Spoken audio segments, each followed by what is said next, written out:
Selamat sore, saudara sekalian. Dari desa menuju kota merambah dunia. Untuk kali ini, topik kita adalah pinjol, berkah atau petaka. Barangkali di satu sisi, seperti terlalu melebih-lebihkan kata petaka. Namun, faktanya di lapangan itu yang sering terjadi. Sehingga kami buat judul demikian.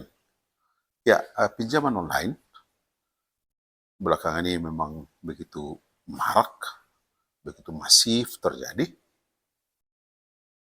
Bahkan itu bisa kita baca melalui berita-berita dan kita dengarkan. Bahkan dengan banyaknya berita negatif terkait orang-orang yang terlibat di dalamnya. Sepintas, pinjol seperti membantu masyarakat yang butuh dana cepat. Karena sistem yang begitu mudah. Dalam hitungan menit, uang pinjaman bisa masuk ke rekening pribadi. Namun, yang menjadi persoalan adalah masalah yang timbul belakangan sebagai akibatnya. Dan yang faktanya yang terekspos selama ini adalah banyak sekali hal yang negatif muncul. Oh ya, sekedar mengulangi secara singkat, pinjol di Indonesia mulai marak sekitar 2015-an. Dan kemudian melihat fenomena tersebut, OJK, Otoritas Jasa Keuangan, sebenarnya sudah mengeluarkan peraturan nomor 77 tahun 2016 tentang layanan meminjam uang berbasis IT, yang di dalamnya juga tertera beberapa aturan dan termasuk tujuan. Intinya adalah melindungi konsumen, di mana aturannya bahwa antara lain penyelenggara harus berbadan hukum atau koperasi. 2, harus terdaftar di OJK. 3, peminjamnya harus WNI. Sementara pemberi pinjaman bisa dalam negeri maupun luar negeri. Kemudian keempat, ada juga di sana aturan atau kewajiban bagi pemberi pinjaman bahwa informasi harus jelas tentang biaya, bunga, tenor, risiko, dan lain-lain. Termasuk ada sanksi administratif kepada penyelenggara yang melanggar aturan. Kemudian aturan tersebut diperbaharui lagi dengan peraturan OJK nomor 10 tahun 2022.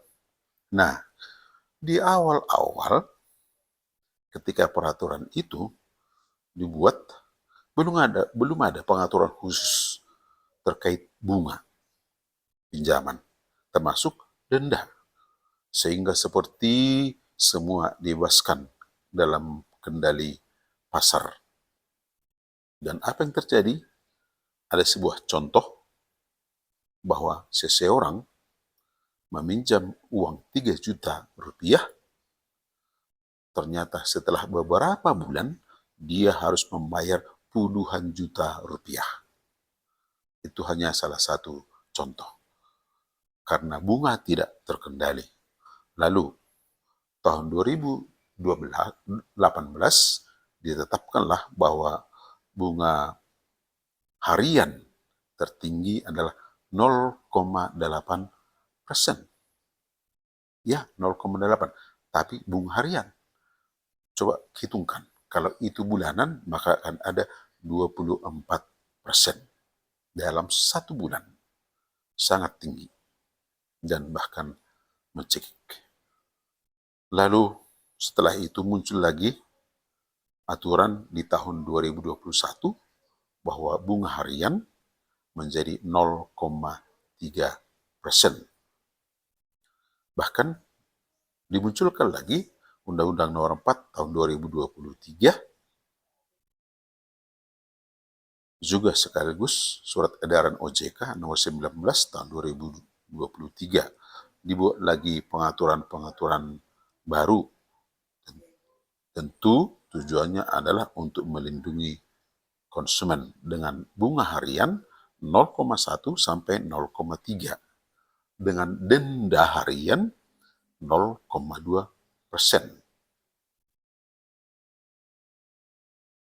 Kemudian, kontak darurat itu hanya untuk konfirmasi keberadaan debitur. Jadi bukan untuk ditagih. Dengan catatan bahwa kontak tersebut harus lebih dulu dimintai izin. Nah, pertanyaan, apakah itu terjadi? Sepertinya tidak. Kemudian ada etika, yaitu tidak ada ancaman, tidak ada intimidasi, tidak ada unsur sara, kemudian penagihan maksimal sampai jam 8 malam. Tidak ada tekanan, apalagi intimidasi tadi. Betulkah demikian? Rasanya masih jauh.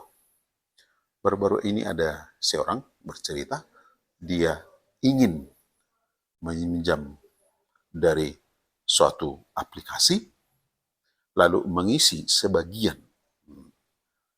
Lalu setelah berdiskusi dengan temannya, dan setelah berpikir, akhirnya tidak jadi.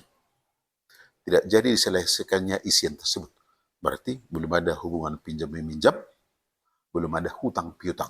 Tapi faktanya, pemilik aplikasi pinjaman tersebut menelepon terus-menerus berhari-hari. Bahkan kadang-kadang dalam 1 jam bisa puluhan kali telepon dengan nomor yang berbeda. Nah, di mana etikanya? Di Undang-Undang PPSK tadi, tahun 2003 sebenarnya ada sanksi pidana, bahkan denda.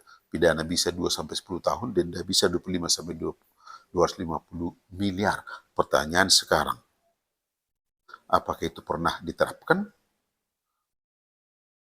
Dan bagaimana kesahihan, kelegalan terdaftar di OJK atau tidak? Jangan-jangan lebih banyak yang tidak terdaftar di OJK.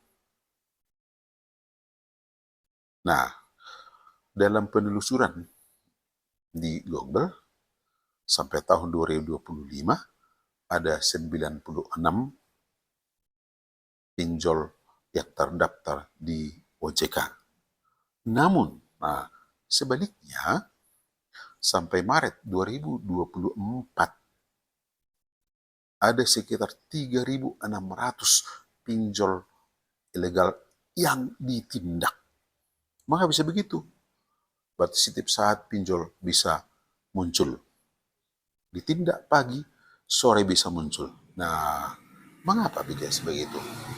Barangkali kembali ke masalah tadi, kebutuhan masyarakat, mudahnya proses, kesulitan ekonomi, dan banyak hal lain lagi.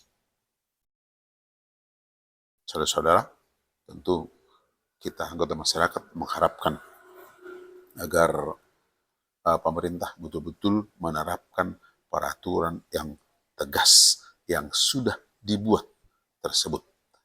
Dan di sisi lain barangkali pemerintah perlu mempermudah sistem peminjaman di bank agar masyarakat yang sangat membutuhkan dana tidak lari ke pinjol yang akhirnya akan menyengsarakan mereka.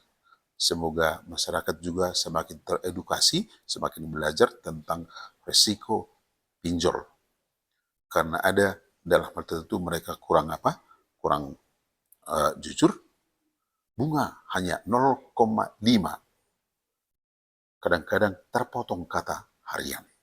Mari kita anggota masyarakat semakin belajar dan pemerintah pun semakin peduli dengan rakyatnya. Terima kasih.